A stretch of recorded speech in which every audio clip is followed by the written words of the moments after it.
Legends of the Fall. We'll talk Al Michaels, the playoffs, and of course, Tom Brady. That way, and he's to the left. I think you gotta check out of it and get to something else. Oh, no.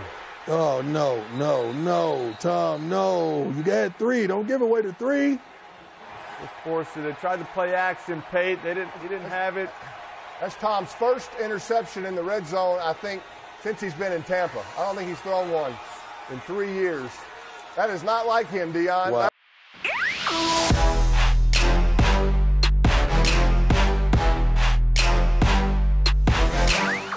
And we're back. The Marchand and Ourand Sports Media Podcast. I'm Andrew Marchand, sports media columnist for the New York Post. He's John Ourand, the media reporter for the Sports Business Journal. John, let's get right to it. Who's up? Who's down?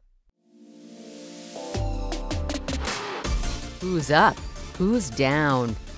Andrew, I'm going to start off this show. Who's up? I have Nick Khan, the CEO of WWE. Look, we're not wrestling guys, right? I couldn't pick The Miz out of a lineup. That's a wrestler, Andrew. Can you name one other wrestler? Well, I bet you I could pick him out of a lineup because he's probably the biggest guy by far. Roman Reigns, man, all those out there. I will say I don't watch wrestling as much as I once did. There's been a lot of upheaval at the WWE over the past week. Vince McMahon came back from a retirement. His daughter Stephanie then went into retirement. The company put itself up for sale, and it is about to sign the biggest sports media deal of 2023. But one underreported story in that all of those headlines is the emergence of Nick Khan, the former CAA agent, who is now the sole CEO of WWE. Previously, he was co-CEO with Stephanie McMahon. When Vince McMahon announced that he was coming back out of retirement, I assumed the Khan's days at the WWE were close to an end.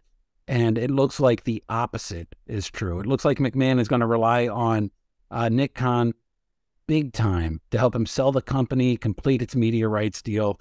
Who's up for the week? I definitely have it as Nick Khan. All right, my who's up? The McCourties. The McCourties are coming.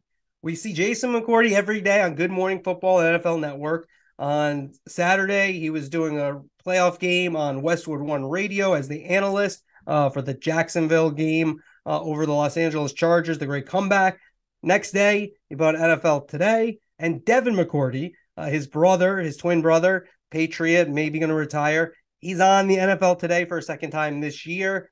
I think you're going to see a lot of the McCourties going forward. You're already seeing a lot of them. And we told you a little less than a year ago that they really were the standouts at the NFL Broadcasting Boot Camp. And we're kind of seeing that go into effect. It starts off with Jason, who's had a really good year with Good Morning Football, fitting in with Peter Schrager, Kyle Brandt, and the whole team there. And now you're seeing possibly Devin moving into the broadcasting realm. So the McCourties, they're coming. They might already be here. Already here. Podcast, the podcast bump, Andrew. We had the McCourty on as the big get, and now look at it. I don't think we can take credit. Maybe Rutgers can take credit for him. All right, I'm going to go to who's down, and I'm going to stay local to my DMV roots. Go with John Angelos, who is the owner of the Orioles. And it's no secret, I'm an Orioles fan. And I don't dislike John Angelos. I think that he's had some successes since taking over and running the team. I mean, he hired Mike Elias as GM, a quality GM, helped rebuild the team's farm system, international scouting. The Orioles are close to becoming relevant again. But John Angelos has not been accessible to the media or the team's fans. And when he held a press conference on MLK Day to announce it was a $5 million gift to a Baltimore City nonprofit, he brought a whole bunch of media members, including Baltimore Orioles beat writers, in to cover the announcement. Well, even though I think that he's done a lot of really good things for the team, there are a million questions. There are persistent rumors about whether or not the team's going to move out of Baltimore. The Angelos brothers, are suing each other right now. The future of the franchise in Baltimore has some legitimate questions, and when he was asked about those on MLK Day, he bristled, and he suggested that asking him on MLK Day, that wasn't the time for the beat writers asking these questions. Well, according to The Athletic's Dan Connolly, Angelos has held only 2 face-to-face meetings with reporters in 4 years. I mean, there are a ton of questions surrounding this team. Fans deserve better, and I wish that he would address a lot of those questions. All right, that's a good who's down, John. My who's down, ESPN and the Australian Open. Now, for years now, we've had COVID as a reason to not have broadcasters at events. But now it's not a good excuse. ESPN has their courtside reporters, Darren Cahill, Renee Stubbs, and Pant Shriver. They're there. But Chris Fowler, John McEnroe, etc. are not in Australia. So 2 things here. Number one, you can tell me, well, they can just do it off of a monitor in Bristol, and it sounds just as good. Nope, it doesn't. Number 2 is to really feel an event, you need to be there, okay? You need to hear the stories about it, to be able to call it. If you're Fowler, you need to be live to really be able to give it a full call. Now, these guys are all professionals, so they can make it sound good. They've been covering tennis, or, in McEnroe's case, they've been playing tennis for a very long time. So yes, they can get away with it. But what are you saying about the event? And if you tell people the event's not that important, they'll believe you. I understand Australia's all the way around the world. It's expensive. It's 2 weeks. And this is a money decision by ESPN, but I don't think it's a good one. Even though they have a lot of these events on ESPN Plus, they're taking the world feed. You need the broadcasters there who are doing these events, because yes, they can get away with it, but over time, it erodes what you're doing, and you're telling your audience it's not that important, and they will believe you eventually. All right, Andrew, let's just get right into the topics. We just got through with Super Wild Card Weekend. When did they add the Super into that? What's wrong with Wild Card Weekend? I think it was last year they did that. Oh, geez. So anyway, we just got through with Wild Card Weekend, and to me, the biggest story is NBC's production on Saturday, where it was Al Michaels and Tony Dungy in the booth. And judging by my Twitter feed and mentions, people were killing the booth on social media. You reached out to Al. You actually were texting with him while he was on a corporate jet flying from Jacksonville back to his home in L.A. You wrote about this in your newsletter, New York Post Sports Plus, which is only less encumbering than Warner Brothers Discovery Sports. I think we got to get that a little easier. Cut it down. NYP Sports Plus. Maybe we'll try to tell them to call it. First, I want you to take us through how you viewed Al Michaels and Tony Dungy's handling of that game. Okay, number one, Al called it internet compost in terms of the reaction from the internet, which was a tremendous line that will probably last, and we'll keep that going for a long time. I wish I had him on tape with his legendary voice saying internet compost. Good line, but I don't think the internet was wrong on this one. The game lacked energy. It was 27-0, and it ended up 31-30. A lot of exciting moments. Now, Al Michaels' style for years has not been to scream. He has the gravitas where he can call a game that way. And when it's combined with someone like Chris Collinsworth, who was his partner the last 13 years, or John Madden before that, who have the energy as an analyst, it can work. Even though Al has kind of gotten even more kind of laid back. If you go watch a Super Bowl, which he did a good job on last year for NBC, in my opinion, it wasn't that, he wasn't as enthused as other people. You pair him at 78 with Tony Dungy, 67. Dungy's demeanor is just very low key, and they didn't have enough energy in those calls, and they missed some calls too, even at the end. Yeah, let's go through a couple of those calls. We have Al Michaels' final call of the game-winning field goal right here. Likely on Kansas City. Here we go for the win. Got it, but there's a flag down. There's a flag down as everybody's running out onto the field, but there's a penalty marker. Offside. Defense number 26. And they call it on the defense. And just by comparison, I usually hate to do this because radio, you always have a better call on radio, it seems. But let's listen to how Ian Eagle called it on Westwood One. And here we go. Man. Matisic, the snapper. Cook, the holder. Patterson sweeps the leg. 36-yard attempt. It is good. Jacksonville wins it.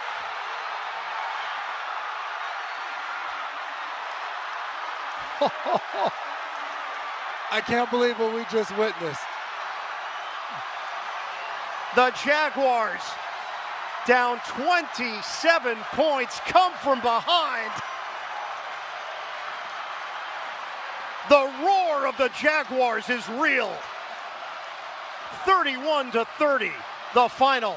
One of the problems that we have is Al is if the best NFL play-by-play announcer of all time. I don't think it's even close. He's been doing this for a long time. So the number one NFL show since the mid 1980s. And so, you know, I don't think that was a great call. I think the energy was down, but I also think a lot of the things that people complained about his calling the Amazon games and calling games bad. At one point, when it was a 27-0 game, he essentially called the game over in the first half, saying, "Oh, there's not going to be an overtime for this," and so it's sort of something that a younger Al Michaels or Al Michaels in his prime almost certainly wouldn't have done.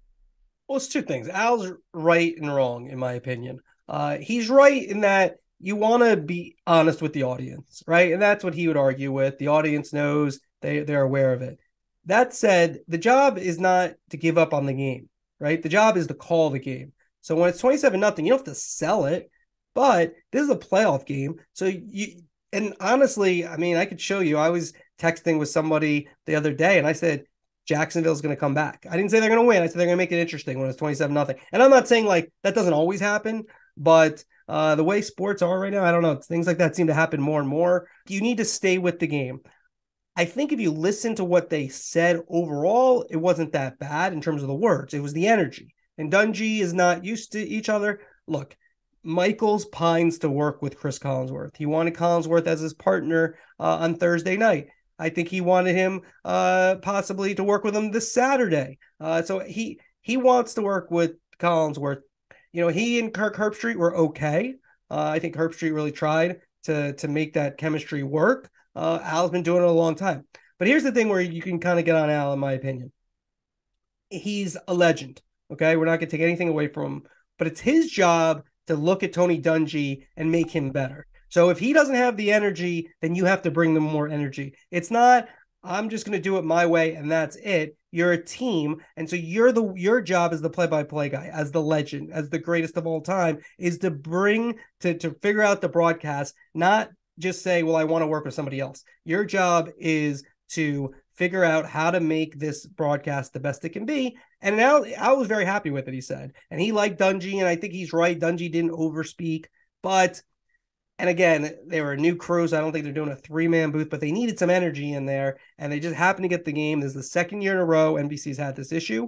Last year was Drew Brees, who essentially ruined his broadcasting career for now, broadcasting career for now, when he froze on the Cincy Raider game. And Mike Tirico, it was really kind of strange, had to totally take over the game. And so they're going to have to figure that out. You know, Al is Al. So he could be back next year, but they can't use Herbstreit, even though they did the whole year together because of the ESPN, Amazon, and ESPN let him do Amazon, even though contractually Nick Khan, I think way back when, got that contract, worded a certain way back in the day. So he was able to do that, Kirk Herbstreit. And so then he's not going to do NBC. So they have to figure that out. But it was not a strong performance, but internet compost, strong performance. And you know what? In his response to you, he referenced Pat Summerall. He referenced a lot of these Ray Scott. Ray Scott, these greats who take a less is more approach. And I agree with that. I don't need somebody screaming over it, but there's a happy medium. I think that he took that to an extreme almost. Look, I'm not taking anything away from Pat Summerall. but he was a system quarterback. And what I mean by that is he had Madden, and so he was the perfect person for Madden. CBS back in the day, what their decision came down to Vin Scully or Pat Summerall to be. This is a report I wasn't recording then, but reportedly I didn't have that one. I was in like middle school, but that's what it came down to. If John Madden with Vin Scully, I think he would have been fine. It would have been different though, right? Vin Scully likes it. Vin Scully, as great as he was, he liked things a certain way as well. Summerall was perfect for that. If Summerall was with a lesser analyst, he would have had to have changed, or really wouldn't have probably been looked upon as one of the greats of all time. Andrew, the thing I like best about Wild Card Weekend is that you get to see the number one announcing teams and a couple of number two announcing teams with big national games. You had Tirico, Collinsworth, Buck and Aikman, Burkhardt and Olsen, Nantz and Romo. You had Joe Davis, who was with Moose Johnson. How do you evaluate all those different groups? All right, so just looking at this overall this weekend, I think there's two buckets, right? You have the Buck Aikman bucket along who are with Tirico and Collinsworth, and then Burkhardt and Olsen, new members to that bucket. And why they're in one bucket is because when you listen to their broadcast, it's very coherent. They're getting along, and that's almost half the battle, right? And Joe Davis and Moose Johnson, it's okay. I'm not really putting them in either bucket, quite honestly. It's fine. Some people find Joe Davis a little too much yelling, but it's fine. It wasn't bad to me. It wasn't amazing either. But those are a separate bucket. So that's one bucket. And then Nantz and Romo, this is an issue. It's kind of gibberish. They're not on the same page. It sounds like they're doing two different broadcasts, and he interrupts Nantz. Like Nantz is trying to make his final call at the end of the game. Romo interrupts him. They don't, Nantz is not a great play-by-player. Like his calls at the, on touchdowns, a lot of times he focuses on like individual stats instead of like where the game is. But the biggest issue is that they're not together. And when you listen to Buck and Aikman after 20 years, right, they obviously sound together. Tirico is a pro's pro, right? Is he Al all time? Probably not, but he's on top of everything. And Collinsworth is a professional as well. They work well together. And then Burkhardt and Olsen, this is only their second year, but the thing that stood out so far that's really good for them is they like each other a lot. You can tell that when they're doing the game, and that's important because when we're watching games, it's like we're taking a seat next to... Yes, let me just interrupt you for a quick second. Like how can you tell as a viewer? How can you tell? Like, can you point to a specific example where it feels like, because we know they grew up together and they do have a good relationship, but how did that manifest itself on screen? That's a tough question. You want me a specific example of when they did something? Maybe not a specific example, but like, how does that come across on the screen? Because I think I feel it, but I know their backstory as well. Well, I think when they're working off of each other, right? Like, again, I don't want to just pick on Nantz and Romo, but they feel like they're trying to work together, but they're not really, like they'd really be having a conversation together. Olsen and Burkhardt feel like they'd be sitting at the 40-yard line, having a beer together, watching the game and saying similar things. And that's sort of like when you get back to John Madden and Summerall, get with Al and all his great teams that he's had over the years.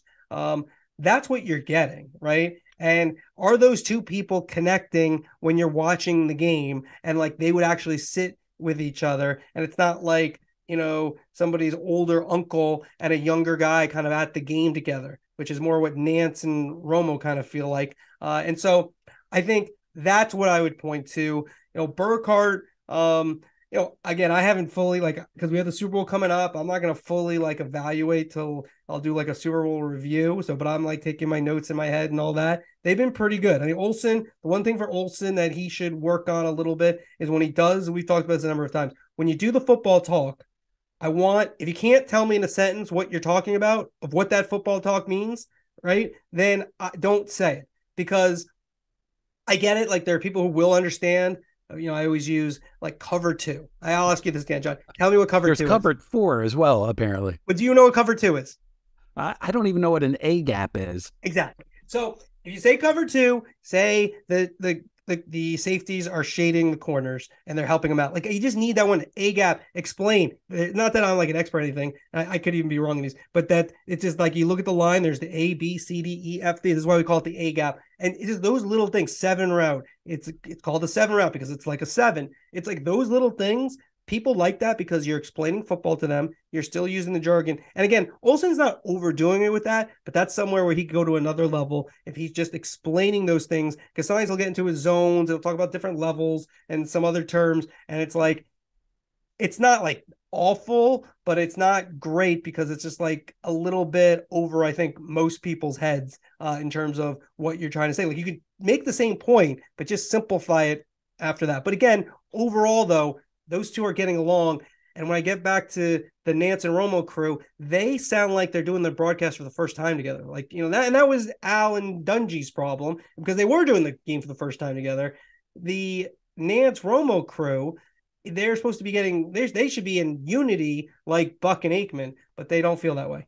So in your opinion, did Nantz and Romo ever have that and they lost it, or has that always been sort of a problem, but people overlooked it because Tony Romo brought so much energy and he brought so much and was able to predict plays early on and just kind of caught fire that way? The narrative coming out of CBS and those close to Nantz was that Nantz made Romo.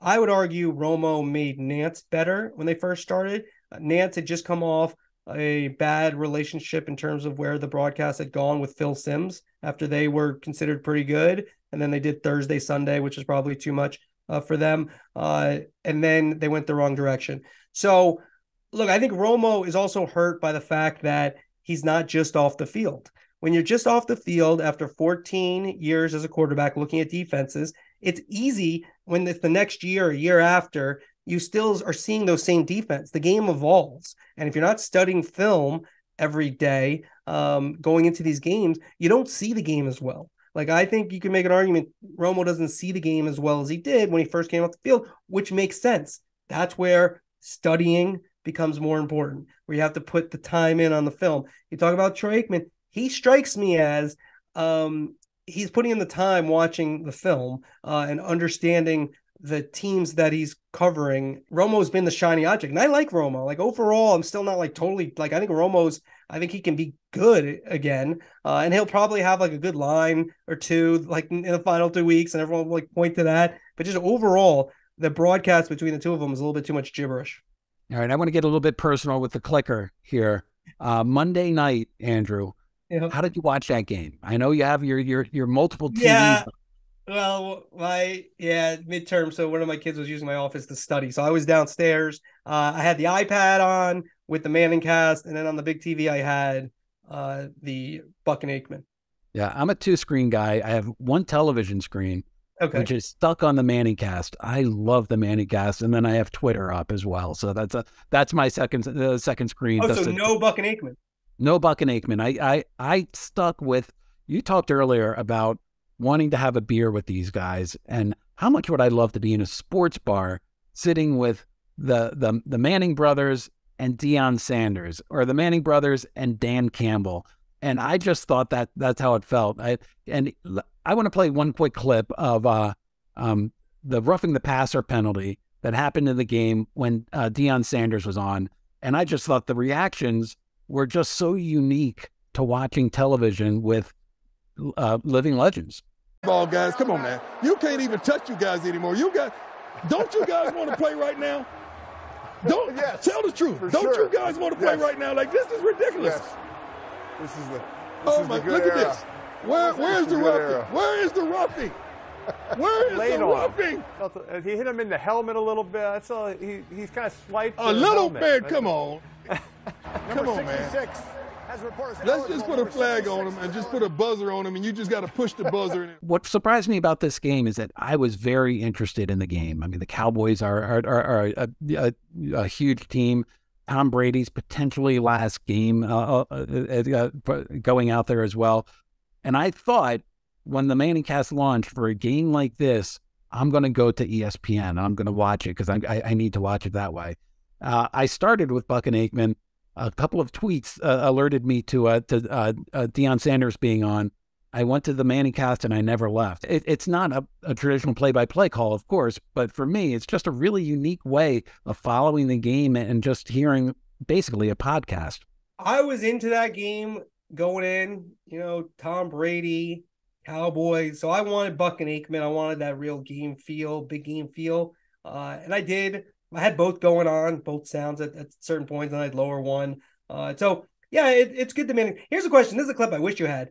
At the end of the Manningcast, Peyton asked Eli if he got any presents from any of the guests like they did last year. I think Snoop sent him like a chain or something last year. And he said, no, the one thing I got was an Omaha Productions blanket. Now, I don't know if you received this little gift, but I got one of those blankets too. Did you get an Omaha Productions blanket? Are you kidding me? I'm not even on the mailing list. I did not get the Omaha Productions mailing. All right, well, that's not really the story. I'm not trying to be like, well, I got ESPN sent me potato chips. I'd rather have the blanket. Potato chips. I don't know about that one. Sorry, guys. I don't want to. I know people put seasoning. I don't know about that one. A nice box. But anyways, yeah.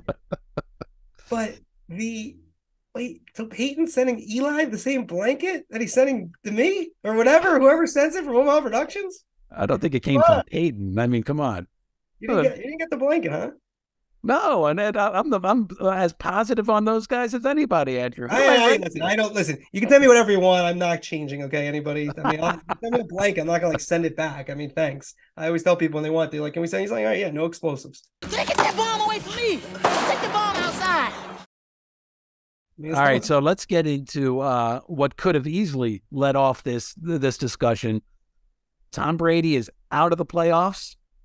He is, I don't think it's started yet, but he has a $325 million contract. 75. Don't shortchange him. You're shortchanging him $50 million. What's $50 million among friends?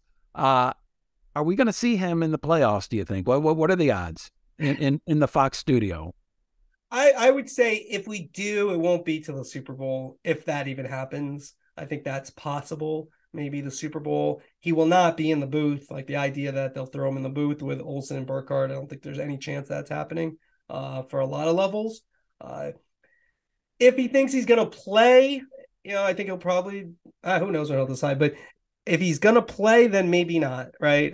But so anyways, to answer your question, I don't really have an answer for you. I did ask about that after Monday night's loss. Initially right after it. But so I don't really know, at least as we're taping, what will happen there. For $375 million, you think he could stop by the studio? Maybe give him a say hi, maybe? Yeah, say hi. But does that start the clock on these contracts? I don't know. I mean, that's something they'd probably have to work out. I know that sounds ridiculous, but that's not how these things are sometimes ridiculous, right? So that's the one thing. Or does he give them like, hey, you know what? Pretty good contract you gave me. I'll come by for the Super Bowl. By the way, I checked in on it too, and the first response was, "Oh, your podcast host already called in on this, so you beat me by I don't know how long you beat me on it." Yeah, I think I might have checked in when the interception by Brady is like maybe shortly after. I waited for the triple zeros. And I do believe he's not going to, like you said, he's not going to be in the booth. And I believe that Fox doesn't know. Right now, there are no plans that he'll be on in the Super Bowl. And if he decides to do it, that's something that'll happen in the next couple of weeks. He definitely he's leaving Tampa. One other quick topic: Sean McVay, always somebody that people are looking at to come out and do something with broadcasting. What do you think? If there was a top broadcasting job for him to take, I think he would have left.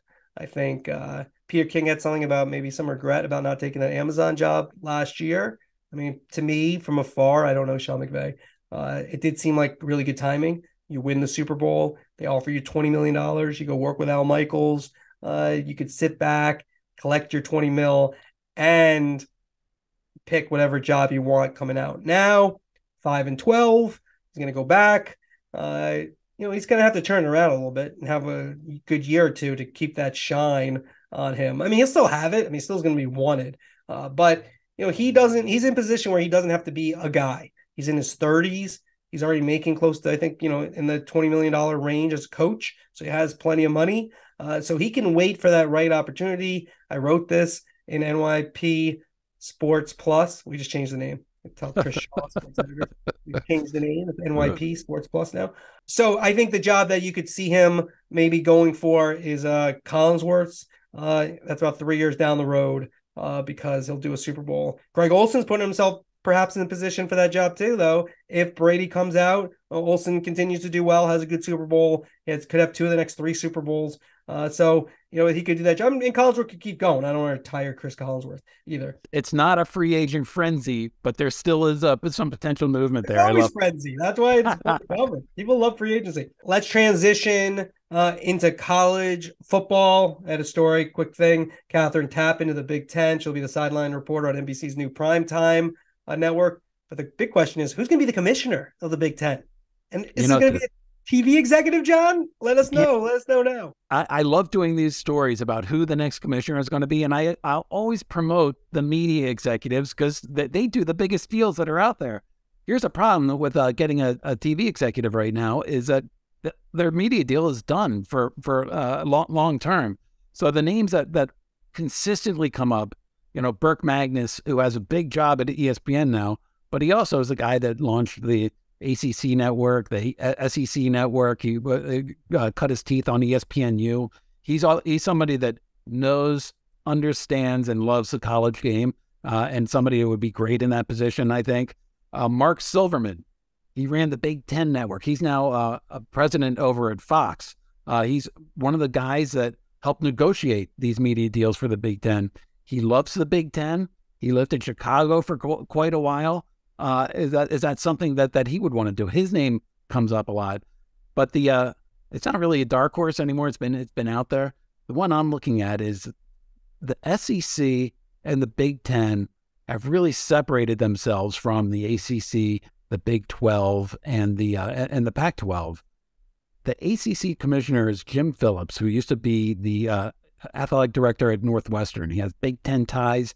He's cut his teeth as commissioner at the ACC. Is this something that he could be interested in? I think that's worthy of taking a look at. The one thing that we do know is George Kliavkoff wasn't on anybody's list. Like, he just sort of came out from nowhere. Brett Yormark at the Big 12.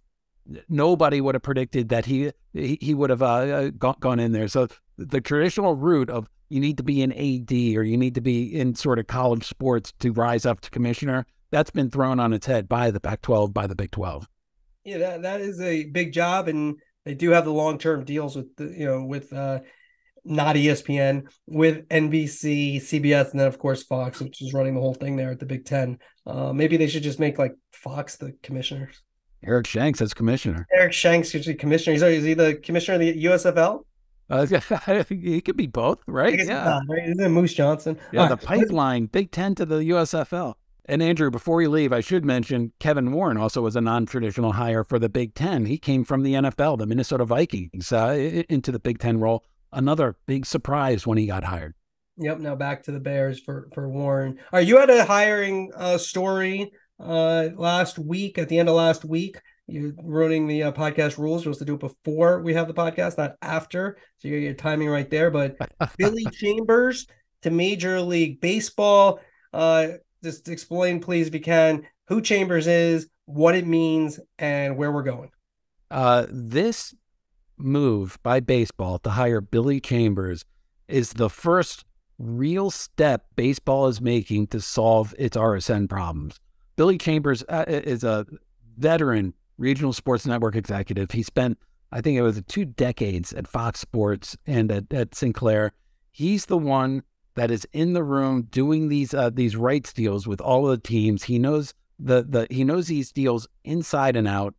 And baseball hired him in order to figure out what to do with these rights. The problem is baseball doesn't own these rights yet. So Billy Chambers is in and all of baseball, they're in a holding pattern, waiting to see what happens with the Sinclair's Diamond Sports. We've heard a lot of noise recently about potential bankruptcy happening or some sort of deal trying to happen. What is going to happen once they figure out what happens with the Diamond Sports, what then happens with the Warner Brothers Discovery Sports RSNs, what happens with the NBC Sports RSNs. And then the thorniest issue is trying to get these big market teams like the Yankees with the S Network, or the Dodgers in Los Angeles, the Cubs with their network, to come in with those rights as well, so that you can come. The idea that baseball has is they want to amass all these rights.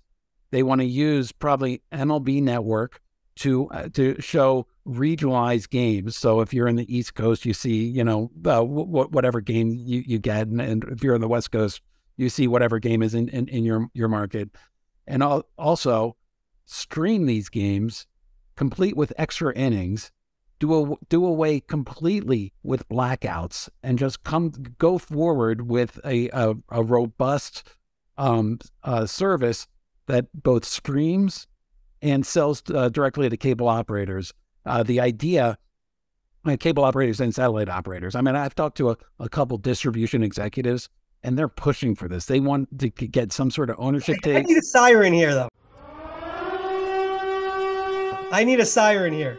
But you just said something major that honestly maybe should have been at the time. So you're saying that MLB is going to turn MLB Network into basically your one-stop shopping for games in terms of in your region, possibly? I don't know if it's going to be MLB Network or if they're going to do deals with cable distributors and satellite distributors to get space adjacent to MLB Network.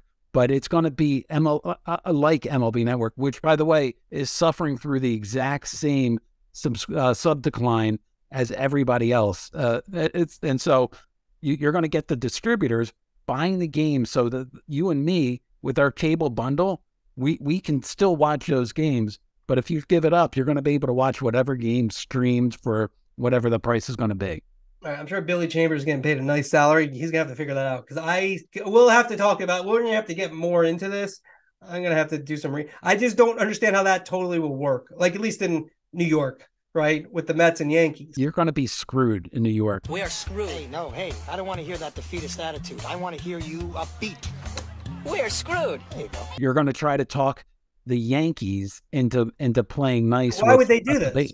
They wouldn't. I mean, that's going to be the big problem. It's going to. Chambers. It's also going to be a problem in my neck of the woods with Masson, because they're like, why they're an independent RSN. Why do they need to get in? As a DC. Well, I mean, look, for survival. I mean, if you're like the Pirates or some of these smaller market teams, you'd want to do this. Love it. Absolutely. Especially if they're under Diamond Sports, when they go bankrupt, then where are you getting the money? Yeah. Well, and so the first domino to fall is going to be the Diamond Sports and those RSNs, and whether or not baseball can gain control of those rights. And this is going to be one of the largest stories in sports, because this is going to affect teams' payrolls and paying everybody. This is an emerging story that is kind of like you said at the end of last year, or maybe at the beginning of this year, when you're looking up and you phrased it kind of like a hurricane that's going up the eastern seaboard. It is coming. It's I mean, I don't know, it's a little scary. And here's the problem. They don't know whether it's going to be 5 months, a year, 2 years, but yes, something is happening, and this is baseball's first step to make it happen. Well, now Billy Chambers is like in the middle of the storm. He's got the umbrella. It's breaking. Can he put it together? We lost our Chris Ripley. We have our Billy Chambers, though. Yeah. There you go. All right. Before we go to call of the week, let's finish it up. Netflix and sports. You had a column on that. First off, what can you tell us? Let's just go a little bit into that. Netflix is big on sports, Andrew. The problem is they're not big yet on live sports rights. So they're out there, and they're doing all of these series. They're like Drive to Survive. They have one on tennis. They're going to have one on golf. I did one. They're doing one on the Six Nations rugby, on the World Cup. They love dabbling in sports. They're also doing a lot more in terms of live type events. They're getting these award shows, rights to some of these award shows. They're doing some game shows. So they're testing here and there, and they're seeing what works. But I can see all our friends out there from all these networks and new platforms like Amazon, even Apple. John, you just said they're big on sports. I mean, not really. I mean, this is like ESPN. This is ESPN. Like they do this every other day. They do things. I understand Drive to Survive was particularly successful, but I don't know if they're big on sports. When I said big, I was trying to make a play on words. They're big on sports, but it's sports documentaries. I mean, they're big on that. They're not going to be a real. But even player. that, though, I mean, everyone has it. HBO Max, everyone has these sports documentaries. I get it. They've done well. They hit one home run so far, and they might hit another. The golf thing looks like that'll be probably another winner. Well, and they had the Redeem Team documentary. They have a pretty significant a number of sports docs. John, I think that's because you talked to Brandon Reed from Netflix, and he's from the DMV, so you have a kinship with the guy. Big Commanders fan. He said he loves all of the DC local sports, so I'm going to pitch him on the Gilbert Arenas documentary. We need to see that. Come on. Pretty good. All right, John, let's wrap it up. Our call of the week. Call of the week. Mike Tirico on what they're calling the fumble in the jungle. Right around Hundley, he reaches, that ball's out, that's live! Back the other way, Sam Hubbard! The Cincinnati Kid! Hubbard's got a convoy! Chased by Andrews! At the 30, the 20, he will score! We talk about energy.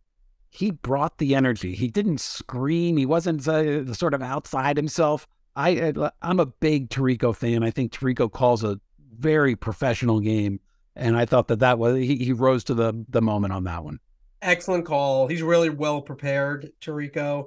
He knew the guy returning the fumble from Cincinnati, which you should know. But that's why you do the research. That's where if you're a broadcaster, when you do the extra studying, when you do the extra hour that you don't necessarily want to do during the week, that's when that shows up, and it showed up on that call. Another point, Collinsworth didn't say a word during the call, let Tirico have the runway, which is important, so he could complete the call, and then Collinsworth said his piece, and so really good job there. So a good weekend for Tirico. And by the way, we should mention that was Fred Gaudelli's final game in the truck. Fred Gaudelli, longtime producer of Sunday Night Football, back with ESPN, and he moved over to NBC as well. He announced that he sort of be kicking himself upstairs, and that was his last one in the booth. And what a call to send him out on.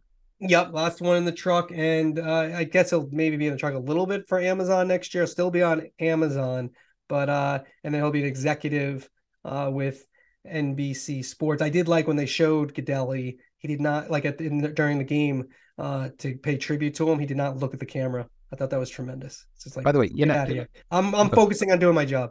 What makes a good booth is like you set each other up, and I said Fred Gaudelli was in the booth, and you just naturally went and talked about the truck there. You didn't call me out on it. I appreciate that. Thank you. You're a professional, Andrew. You're a professional. You're evolving. Yeah, exactly. I just ignored it.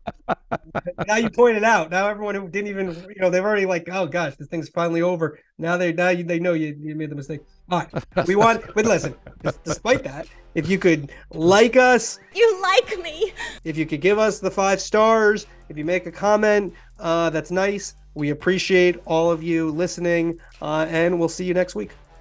Thanks for listening.